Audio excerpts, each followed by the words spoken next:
मुंबई दल में बुमरा एंट्री बदल कि दलर भाग्य। आरसीबी विपक्ष मैच रे खेलिबे Jasprit Bumrah. Indian premier league pacer bowler Jasprit Bumrah आनुष्ठानिक भाव रविवार मुंबई इंडियंस दल में जोग देइछन्ति। 5 थर चैंपियन दल पक्षर सोशल मीडिया जरिया एने सूचना दी। मुंबई दल सोमवार वानखेड़े स्टेडियम में तार परवर्ती मैच रॉयल चैलेंजर्स बैंगलोर को भेटिबो। बुमरा यही मैच खेली पारती बोली दलर मुख्य कोच माहेला जयवर्धन कहते। से कहते जे बुमरा मैच लगी उपलब्ध अच्छा। से आज ट्रेनिंग करुँच।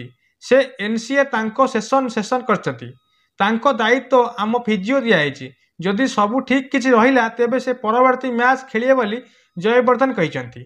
उल्लेखযোग्य जे चलित वर्ष ऑस्ट्रेलिया विपक्ष बॉर्डर गाभास्कर ट्रॉफी टेस्ट सीरीज अंतिम मैच रे बुमरा अंटारे आघात लगिता। सेबेठारु से समस्त प्रकार प्रतिद्वंदितामूलक क्रिकेट ठारू दूरे अछंती। जदि आज बुमरा खेलती ताहाले घातक हेबे बांग्लोर लगी एवं बदली जीव मुंबईर भाग्य।